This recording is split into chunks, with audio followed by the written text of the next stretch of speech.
사랑하는 주님, 2024년 첫 번째 주일 예배를 드리고 첫 번째 주님께서 허락하신 말씀 앞에 섰습니다. 큰 은혜가 우리에게 있게 하시고 하나님의 말씀을 붙잡고 살아가는 2024년 한 해가 되게 하여 주십시오.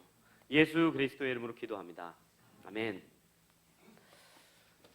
제가 구약 성경 읽을 때마다 이해가 안 되는 게 한 가지 있었는데 지금은 이해가 됩니다. 그렇기 때문에 여러분들에게 설명드리는 거겠지만, 여러분들 이스라엘 백성들이 굳이 가나안에 들어갈 필요가 있었을까요? 저는 사실 이해가 안 됐습니다. 왜냐하면 환경적으로나 여러 가지 조건 측면에서 광야가 훨씬 더 좋습니다.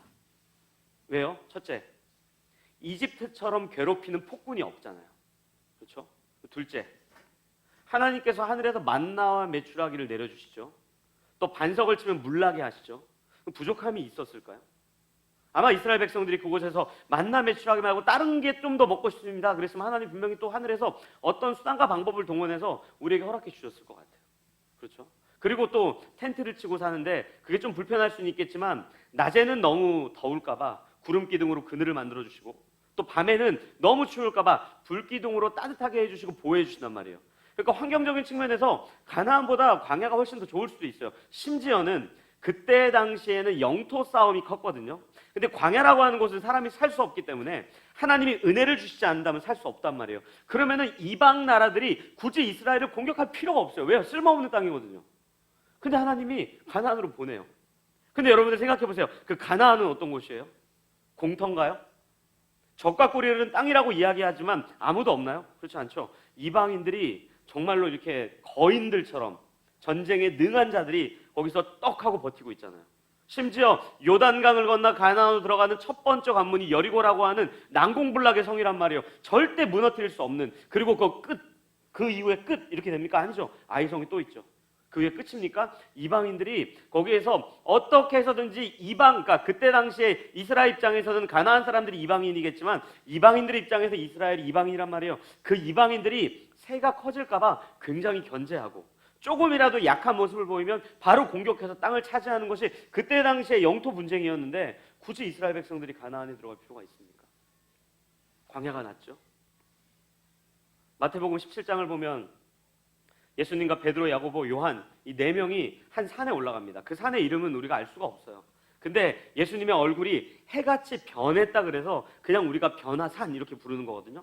어쨌든 그 산에 올라갔는데 그 산에서 갑자기 모세와 엘리야가 나타난다고요. 그래서 베드로와 제자들이 깜짝 놀라는 거예요.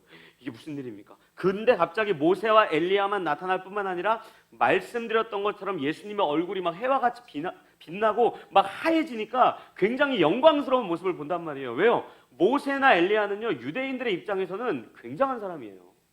그 사람을 한번 만났다? 말이 안 되는데 그 사람을 만났다는 것 자체가 어떤 신분 상승의 기회로 삼을 수 있었어요.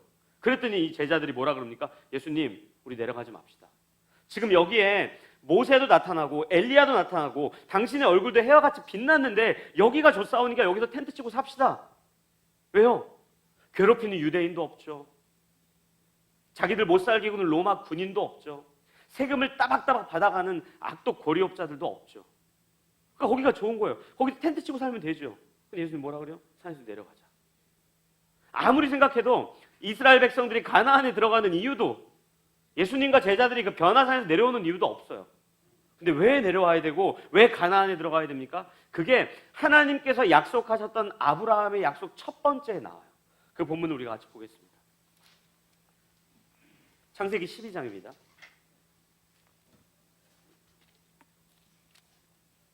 창세기 12장 1절부터 3절까지 이 본문 우리가 좀 같이 읽겠습니다.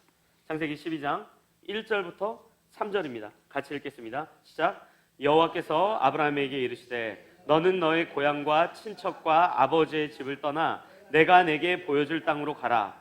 내가 너로 큰 민족을 이루고 내게 복을 주어 내 이름을 창대하게 하리니 너는 복이 될지라. 너를 축복하는 자에게는 내가 복을 내리고 너를 저주하는 자에게는 내가 저주하리니 땅의 모든 족속이 너로 말미암아 복을 얻을 것이라 하신지라. 아멘. 아브라함에게 뭔 얘기를 하십니까? 너로 말미암아 수많은 사람들이 그 복, 우리가 흔히 이야기하는 은혜를 얻게 하기 위함이라라고 이야기하죠. 근데 우리의 신앙에는 우리의 믿음 고백에는, 우리의 신앙 고백에는 12장 3절 A에서 멈춰 있어요. 그 어디서 끝나는 줄 아세요? 너를 축복하는 자에게는 내가 복을 내리고 너를 저주하는 자에게는 내가 저주할 것이니 아멘. 여기서 끝나버리죠. 다음 구절이 사라졌습니다. 땅의 모든 족속이 아브라함 너로 말미암아 복을 얻게 될 거야. 왜 이스라엘 백성들이 가나안에 들어가야 돼요? 왜 예수님과 제자들이 산에서 내려와야 됩니까? 왜 교회가 도시에 있습니까? 왜 교회가 산에 없어요? 왜 기도원으로 들어가지 않고 수도원으로 들어가지 않아요? 우리끼리 모여서 여기가 좋사오니 텐트 치고 이것이 신앙이군요. 우리 같이 찬양합시다. 우리 같이 맛있는 거 먹읍시다. 우리 같이 따뜻하게 교제합시다. 이것을 우리에게 요구하시는 것이 아니라 우리가 받은 그 은혜를 수많은 사람들에게 전달하는 그 내용으로 우리를 부르셨고 그 부르심 앞에 우리를 세우고 있는 거죠. 저는 그런 의미에서 2024년도에 라이프교회가 한 걸음 더 라이프로, 이게 너무 마음에 들어요. 너무 고마운 거예요. 제가 사실은 처음에 그 의견을 받았을 때 이렇게 생각했어요. 이제는 좀 더, 지금도 그렇지만 더 많이 교회를 사랑하려나 보다. 라이프 교회로 더 가까이 오려나 보다. 뭔가 라이프 교회가 훨씬 더 수적으로 막 증가하겠구나. 이런 마음에 고마움이 있었어요. 근데 제 믿음이 약한 거죠. 근데 그렇게 얘기 안 하더라고요. 목사님 그런 의미 아니래요. 뭐예요? 물어봤더니 이렇게 얘기하더라고요. 라이프가 생명이라는 의미니까 우리가 한 걸음 더 예수님 앞으로 나아갑시다. 또 라이프가 이중적인 의미잖아요. 생명뿐만 아니라 우리가 살아내는 삶을 이야기하잖아요. 그러니까 우리가 조금 더 세상 속에서 그렇게 성도답게 교회답게 살아냅시다. 이 두 가지 의미를 갖고 있대요. 저는 2024년도 우리가 이 표어에 문장에 담겨있는 의미처럼 주님 앞으로 더 가까이 나아가고 세상 속으로 더 깊이 있게 파고드는 사람이 됐으면 좋겠습니다. 물론 교회가 편하죠. 우리끼리 모이면 좋죠. 왜요? 대화가 되잖아요. 너 주일에 뭐 했어? 나 예배당 갔어. 그럼 제 친구들 뭐라고 하는 줄 알아요? 그런 데를 다녀. 이렇게 얘기한다. 너 뭐해? 나 여기 봉사하러 가. 그래? 굉장히 이상한 사람 취급하거든요. 근데 여기 오면 그게 통용이 되잖아요. 대화도 잘 돼. 교제도 잘 돼. 나눔할 때도 뭔가 대화가 통하는데 세상에 나가보십시오. 힘들죠. 예수 믿는다 그러면 이상한 사람 취급하고 교회 출석한다 그러면 아직도 그런 사람이 있어 라고 이야기하고 근데 그럼에도 불구하고 주님 내가 여기가 좋사오니 새벽 예배 나오고요. 화요일에는 화요 성령 집회 드리고요. 수요 예배 나오고요. 목요일에는 목요 퀴티 모임 나오고요. 금요 성령 집회 나가고요. 토요일은 제자 훈련하고요. 주일은 교회 오고요. 매일 교회 오는 게 좋아요. 절대 그렇지 않습니다. 주님께서는 끊임없이 얘기해요. 광야가 아니라 텐트가 아니라 산이 아니라 세상 속으로 들어가십시오. 거기에 가십시오. 그런 부분에서 오늘 우리가 같이 읽었었던 이 마태복음 14장 본문이 그 내용과 그 의미를 굉장히 잘 설명합니다. 우리가 오늘 본문 중에 14장 22절부터 24절까지 같이 읽도록 하겠습니다. 22절부터 24절입니다. 시작. 예수께서 즉시 제자들을 재촉하사 자기가 무리를 보내는 동안에 배를 타고 앞서 건너편으로 가게 하시고 무리를 보내신 후에 기도하러 따로 산에 올라가시니라. 저물매 거기 혼자 계시더니 배가 이미 육지에서 술이나 떠나서 바람이 거스름으로 물결로 말미암아 고난을 당하더라. 아멘. 14장 22절에 보면요, 예수님께서 제자들을 재촉하사 어디론가 보내십니다. 왜 보내십니까? 그 앞부분, 이 14장 22절 앞부분에 있었던 사건 때문에 그래요. 그 사건이 어떤 사건인 줄 아세요? 오병이어 기적 사건이에요. 마태복음에는 기록되어 있지 않아요. 다른 복음서에 보면 이렇게 나와 있어요. 오병이어 기적을 본 수많은 사람들이 예수님을 임금 삼고자 그를 붙잡더라. 그러니까 예수님은 그 붙잡는 사람들의 손을 뿌리치고 어디론가 확 떠나버리고 제자들도 보내버리는 거예요. 왜요? 그때 당시 임금 삼으려고 했던, 왕 삼으려고 했던 그런 사람들은 예수님이 이 땅에 오신 이유를 바르게 알기 때문이 아니라 그냥 기적을 만들어내기 때문에, 오병이어 기적을 맛보고 저 사람이 우리의 주인 되면 좋겠다. 날마다 우리에게 좋은 걸 줄 거 아니야. 날마다 기적을 일으킬 거 아니야. 날마다 아픈 자를 다 고쳐줄 거 아니야. 그러니까 우리 저 사람 우리 왕 삼자. 로마가 아니라 진짜 왕 삼자. 그 목적을 갖고 왕 삼으려고 하는 거예요. 근데 예수님이 그 목적을 갖고 이 땅에 오셨습니까? 아니죠. 궁극적으로 뭐 때문에 오셨어요? 우리를 위해 죽기 위해. 우리의 죄를 용서하시기 위해. 우리를 살리시기 위해. 그러니까 그 자리를 얼른 벗어나는 거예요. 근데 제자들을 또 왜 얼른 보냅니까? 제자들도 그런 믿음의 동화가 될까봐 제자들 막 보내시는 거예요. 그럼 여러분들 한번 상상해 보세요. 제자들을 보냈단 말이에요. 너희들 빨리 여기서 벗어나. 이 벳세다라고 하는 빈들에 있지 말고 딴 데로 가. 그리고 배를 태워 보냈어요. 그럼 예수님이 보낸 길이잖아요. 그 길이 어때야 됩니까? 순풍이 불어야죠. 없던 길도 나아야 되지 않습니까?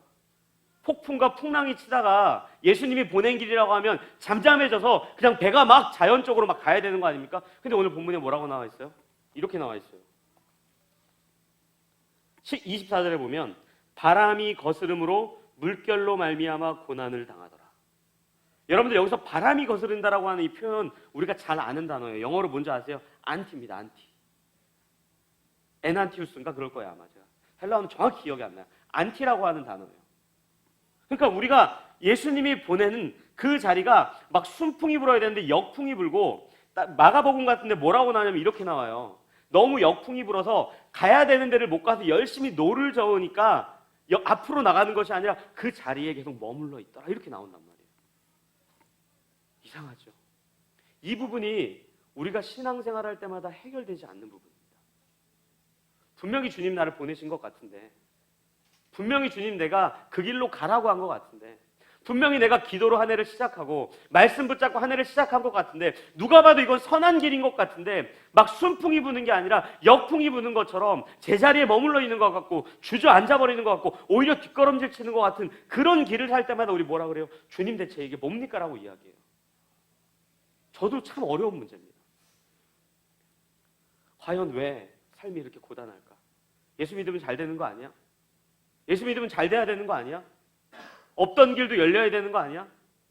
구약 성경에 보니까 막 홍해가 갈라지고 요단이 막 갈라지고 여리고는 무너지는데 내 인생은 왜 그렇지? 저도 그 질문 앞에 서요. 답답합니다. 제가 오늘 우리 교회 이야기를 많이 하는데, 근데 마침 어제 저에게 한 청년이 질문을 했어요. 목사님, 왜 예수님을 믿는 사람들끼리도 왜 사람과의 관계를 맺는 과정에서 그렇게 갈등을 겪고 다툼을 하고 힘든 일이 생기고 어려운 일들을 마주할 수밖에 없습니까? 그리고 본인이 답을 얘기해요. 혹시 그게 죄 때문입니까? 그렇죠. 죄 때문이죠. 죄에 대한 결과 때문이죠. 왜 우리가 마주하는 세상이 왜 여전히 역풍이 부는 줄 아십니까? 왜 여전히 순풍이 아니고 왜 여전히 그 길이 실크로드 같고 막 카페트가 깔린 길이 아닌 줄 아십니까? 죄 때문에 그래요. 우리가 살고 있는 세상 속에 완벽한 유토피아를 절대 꿈꿀 수 없습니다. 근데 우리는 과거에 너무 많이 오해했어요. 신앙이 좋으면, 기도 많이 하면, 예수 잘 믿으면, 예배 빠지지 않았으면, 특세 잘 마치면 이제는 확 그 길이 확 뚫리는 것처럼. 근데 그 길을 걸어보셨잖아요. 어때요? 뚫렸나요? 힘들죠. 만만치 않죠. 어렵죠. 역풍이죠. 지금까지 지내온 곳 다 은혜다라고 고백하긴 하지만 사실 여러분들이 그 하루하루의 날짜, 한 시간 한 시간의 그 시간들을 생각해 보면요, 정말 힘들고 고되잖아요. 근데 여러분들 그 자리에서 절대 내가 잘못 온 건가? 내가 뭐 잘못했나? 그렇게 생각하지 마십시오. 예수님의 제자들도 그 역풍을 맞아가며 예수님의 말씀에 순종하며 그 발걸음을 옮겼어요. 이스라엘 백성들 언제 한번 편했을 때 있습니까? 없죠. 아담과 하와의 원죄 때문에 우리가 살고 있는 이 세상은요, 힘겨울 수밖에 없어요. 이거 신앙의 문제도 아니에요. 여러분들 신앙 없다고 안 힘들까요? 다 해결될 것 같으세요? 절대 해결 안 됩니다. 돈과 권력으로 완벽하게 힘의 논리로 살고 있는 이 세상은요, 절대 만만하지 않아요. 아마 2024년 한 해에도 역풍 많이 불 겁니다. 우리 앞에 길이 아니라 건널 수 없는 흙길, 자갈밭, 힘겨운 길이 우리 앞에 놓여질 수도 있어요.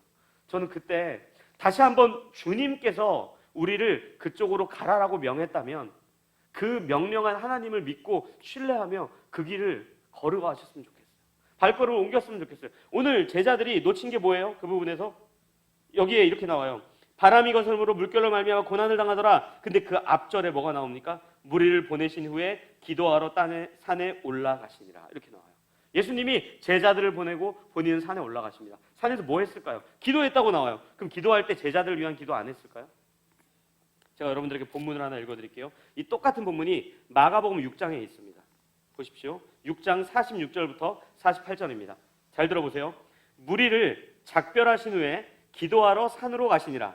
저물매 배는 바다 가운데 있고 예수께서는 홀로 뭇에 계시다가 바람이 거스름으로 제자들이 힘겹게 노젓는 것을 보시고 밤 사경쯤에 바다 위로 걸어서 그들에게 오사 지나가려고 하시매. 아멘.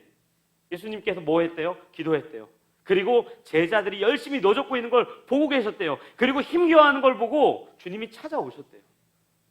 저는 2024년도 우리의 인생 속에 힘겨울 때마다 주님이 찾아오는 은혜가 있었으면 좋겠어요. 그 주님의 은혜를 여러분들 좀 갈망하셨으면 좋겠어요. 주일날 우리가 이 자리에 모여서 제가 막 떠들고 찬양하고 그러니까 예수님, 주님 막 부르는 게 아니라 월요일부터 토요일까지 그 삶 속에서도 정말 주님을 여러분들이 간구했으면 좋겠어요. 근데 우리가 왜 주님을 못 부릅니까? 제자들도 똑같아요. 예수님이 그렇게 걸어오거든요. 마태가 뭐라 그러는 줄 아세요? 아니, 베드로가 뭐라 그러는 줄 아세요? 이렇게 나와요. 25절, 26절 읽어드릴게요. 밤 사경에 예수께서 바다 위로 걸어서 제자들에게 오시니 제자들이 그가 바다 위로 걸어오심을 보고 놀라 뭐라 그래요? 유령이라 하며. 예수님이라고 아무도 생각 안 합니다. 왜요? 한 번도 예수님이 도와줄 거라는 생각을 안 했거든요. 예수님과 함께 있을 그때에는 주님이 나의 주인이십니다, 나의 구원자이십니다, 그 고백했을지 모르겠지만 주님과 떨어져 보니까 주님이 내 인생 속에 없는 거거든요. 우리의 월요일부터 토요일까지의 삶이 마치 그렇다면 진짜 우리 그리스도인으로서 많이 우리의 삶을 점검해 봐야 돼요. 우리의 인생 속에 주님이 진짜 일하시는지, 아니면 주일 예배당에만 주님이 계신지, 아니면 월요일에 직장에서도, 월요일에 퇴근 후 집에서도, 월요일에 내가 사람을 만나는 그 순간에도, 또 월요일, 화요일, 수요일, 목요일, 금요일, 토요일까지 주중에 나의 삶 속에도 정말 그 주님이 살아계신지 우리 기억해야 돼요.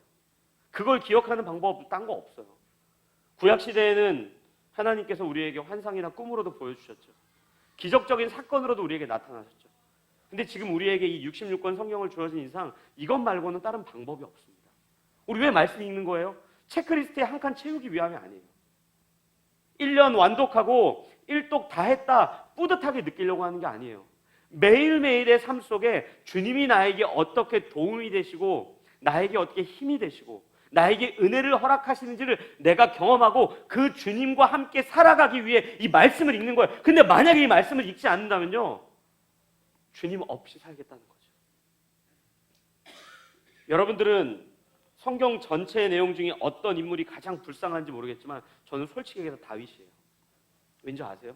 여러분들 다윗이 이스라엘의 왕이 되어서 그렇지 그거 하나 빼면요 진짜 비참한 삶을 살았던 사람이에요. 우리 생각하는 게 뭐예요? 뭐 골리앗 무너뜨리는 거? 왕 된 거? 딱 그 두 개밖에 없어요. 좋은 게. 나머지 다 어떤 건지 아세요? 사무엘 선지자에게 괜히 기름 부음 한번 받아가지고 자기의 가족들, 형들에게 엄청 미움받았어요. 요셉처럼. 그뿐입니까? 그때 당시에 이스라엘 왕이었던 사울이 다윗을 끝까지 죽이려고 합니다. 거기서 도망치는 인생이 거의 인생의 절반이에요. 그리고 나서 왕이 됐어요. 왕이 된 다음 이제 좀 괜찮아. 절대 괜찮지 않아요. 바로 범죄하고 나단 선지자한테 엄청 욕먹고, 그리고 이제 회개한 이후에 이제는 내가 좋은 왕이 돼야지라고 했는데 갑자기 사건이 터져요. 뭐예요? 사랑하는 아들 압살롬이 아버지를 죽이고 왕이 되려고 합니다. 그게 다윗의 인생이에요. 근데 여러분들 시편에 다윗의 고백들 한번 보세요. 뭐라고 고백하는 줄 아세요? 이렇게 고백해요. 주는 나의 환난 날의 산성 되십니다. 피할 만한 바위 되십니다. 당신이야말로 나의 방패시고 나의 힘이며 노래시며 찬송이십니다. 뭐라 그래요? 내가 사망의 음침한 골짜기를 다니는 인생이 내 인생의 절반이 넘지만 그럼에도 불구하고 당신이 나의 목자이기 때문에 내가 버틸만 합니다. 이 고백을 어떻게 할 수 있냐고요? 하나님이 누구인지 알기 때문이죠. 근데 우리는 하나님 말씀을 읽지 않으면요 하나님이 누구인지 몰라요. 하나님께 한 걸음 나아가는 거는요 예배당으로 나오는 게 아니에요. 교회 더 많이 오는 거 아닙니다. 뭐예요? 하나님 말씀 앞에 더 나아가서 그분께 기도하며 간구하며 그분의 은혜를 사모하는 그 마음이 진짜 우리 인생에 있어야지, 우리가 주일이 아니라 월요일부터 토요일까지 살아가는 그 삶 속에 하나님과 함께 동행하는 삶을 산다고요. 여러분들 2024년 시작한 지 얼마 안 됐어요. 말씀 통독 제가 올려드리죠. 꼭 읽으십시오. 어제까지, 오늘까지 놓치셨으면요 내일부터 다시 시작하세요. 아침에 좀 10분, 20분 일찍 일어나셔서 말씀 읽으세요. 그거 힘들면요 점심시간 좀 쪼개십시오. 그것도 힘들면요 잠자기 전에 꼭 읽고 주무세요. 아니면 저한테 모닝콜 부탁하세요. 제가 연락드릴게요. 줌이라도 열어드릴게요. 같이 읽을게요, 여러분들이랑. 그래야지 우리가 하나님과 동행하는 삶이 무엇인지를 알고 한 걸음 더 주님 앞에 나아가는 것이지, 예배당 백날 첫날 오면 뭐합니까? 형식처럼. 그게 종교입니까? 도장 찍으면 하나님이 복 주시고 안 찍으면 안 줘. 그런 거 아니잖아요. 그럼 우리는 이 말씀을 읽으면서 주님 말씀 앞에 나아가야지. 그래야지 폭풍이 치고 역풍이 불고 바다가 막 폭풍이 되어가지고 배를 뒤집을 것 같은 그 상황 속에서 우리를 걸어서 찾아오시는 그 주님, 또 내니 안심하라 이렇게 이야기하시는 그 주님을 만날 수 있는 거예요. 그런데 여러분들, 이 장면 뒤에 베드로가 굉장히 말도 안 되는 이야기를 하나 합니다. 그 본문도 우리가 좀 같이 읽겠습니다. 27절부터 29절입니다. 27절부터 29절까지 같이 읽겠습니다. 시작. 예수께서 즉시 이르시되 안심하라, 나니 두려워하지 말라. 베드로가 대답하여 이르되 주여, 만일 주님이시거든 나를 명하사 물 위로 오라 하소서 하니, 오라 하시니 베드로가 배에서 내려 물 위로 걸어서 예수께로 가되. 아멘. 베드로가 뭐라 그럽니까? 진짜 주님 맞습니까? 그럼 나 물 위에 한번 걷게 해주세요. 예수님 뭐라 그래요? 영어로 보면 come, he said 이렇게 나와요. come 오라는 거죠. 가요. 근데 갔는데 어떻게 돼요? 배에서 내려 물 위로 걸어서 예수께로 가되. 30절 한 절 제가 더 읽어드릴게요. 바람을 보고 무서워 빠져가는지라 소리질러 이르되 주여 나를 구원하소서 하니. 퉁당 빠지고 맙니다. 여러분들 한번 이때 당시에 그 어떤 모습이었을까, 어떤 상황이었을까 한번 생각해 보세요. 그럼 우리는 예수님과 물에 빠진 베드로를 생각하죠. 근데 또 있죠. 누가 있습니까? 배에 있던 사람들. 그 사람들의 표정은 어땠을까요? 베드로 저놈 진짜 맨날 저러더니 꼴 좋다 그랬을까요? 야, 베드로는 제 의심이 없어 그랬을까요? 아니면 야, 나 같으면 많이 걸을 수 있었을 텐데 그랬을까요? 저는 모두 아니라고 생각합니다. 예수님이 베드로한테 물에 빠진 다음 이렇게 얘기해요. 믿음이 적은 자여, 왜 의심하였느냐. 베드로는요, 한 걸음이라도 뛰었죠. 믿음이 없진 않았어요. 제자들은요, 한 걸음도 떼지 않았습니다. 우리의 지금까지의 인생을 한번 돌아보세요. 우리 한 걸음 뗍니까? 적어도 베드로는 물에 빠져서 물이 얼마나 깊은지를 맛봤을 거예요. 근데 그것으로 끝나지 않아요. 뭐예요? 자기에게 빠져있는 자기에게 찾아와 손을 내밀어 잡아주신 예수님의 따뜻한 손길은 경험했을 거예요. 믿음이라는 거는 물 위를 걷는 게 아니에요. 신앙은요, 말도 안 되는 기적들을 만들어내는 게 아니에요. 실패하는 그 자리에 찾아오셔서 우리에게 손 내미는 주님이 누구신지를 알아가는 거라고요. 그렇다면 우리는 빠질지언정 우리의 발걸음을 내딛어서 주님 앞으로 나아가고 세상 앞에 나아가야죠. 안 빠지려고 나는 여기 있는 거예요. 믿음이 없는 거죠. 베드로에게 믿음이 적은 자요, 근데 제자들에게는 믿음이 없는 자요라고 얘기할지 몰라요. 좀 죄송합니다. 물에 빠지면요 추워요. 죄송합니다. 한 걸음도 안 뛰는 건 쪽팔린 겁니다. 창피한 겁니다. 여러분들, 2024년 한 해에도 물에 빠질 수도 있고요. 우리가 가는 그 길이 폭풍 때문에 흔들릴 수 있어요. 근데 그때 주님을 만났으면 좋겠어요. 한 걸음 뛰었을 때, 그때 만약에 내 믿음이 부족해서 빠졌다면 그때 나를 판단하거나 정죄하지 아니하시고 나에게 손을 내밀고 일어나 건져주실 겁니다. 그래서 믿음은요, 우리 편에서의 동사가 아니라 하나님 편에서의 동사예요. 우리는 자꾸 우리가 무언가를 주님께 드리는 걸로 생각하죠. 근데 그렇지 않아요. 주님께서 우리를 찾아오셔서 우리를 먹이시고 입히실 뿐만 아니라 믿음이 부족해서, 믿음이 없어서 우리가 빠졌는데 그 빠진 우리에게 손을 내밀고 다시 한번 일으키시는 그 주님을 깊이 있게 만나는 한 해가 되었으면 좋겠어요. 여러분들, 이 맨 마지막 본문에 이 내용이 나와요. 다 끝나고 배에 있던 사람들이 이렇게 얘기해요. 예수께 절하며 이르되 진실로 하나님의 아들이로소이다. 저도 아멘이 잘 안 나옵니다. 왜요? 배에 있던 사람들은요, 왜 하나님의 아들이라고 고백했냐면 아까 오병이어 기적 때 그 기적을 보고 왕으로 삼으려고 했던 그것 때문에 왕이라 그랬던 거예요. 그것 때문에 하나님의 아들이라는 거예요. 당신 물 위를 걷는 분이고 베드로를 일으키시는 분이군요. 여기에 머물러 있는 거예요. 근데 우리의 신앙 고백은요, 저는 제자들이 아니라 베드로가 됐으면 좋겠어요. 적어도 이 본문에서는 다른 제자들이 아니라 베드로와 같이 내가 물에 빠질지언정 한 걸음 내딛고 주님 앞으로 걸어가고, 한 걸음 내딛고 세상 속으로 걸어가서 힘을 얻고, 또 내가 물에 빠질지언정 나를 다시 한번 일으키시는 그 주님 때문에 큰 위로를 얻고 그 따뜻한 주님의 체온을 느끼는 한 해가 되었으면 좋겠습니다. 저는 이 구호가 정말 멋진 우리의 인생의 구호가 됐으면 좋겠어요. 한 해뿐만 아니라 영원토록 주님 앞으로 나아가고 세상 속으로 나아가서 주님의 손을 붙잡는. 그럼에도 불구하고 물에 빠지면 춥습니다. 안 빠졌으면 좋겠습니다. 진짜 빠져가지고 힘들 때 주님이 물론 손 잡아주겠지만 옆에 있는 분들이 좀 잡아주십시오. 제가 한 해를 돌아보면서 그런 생각을 되게 많이 했어요.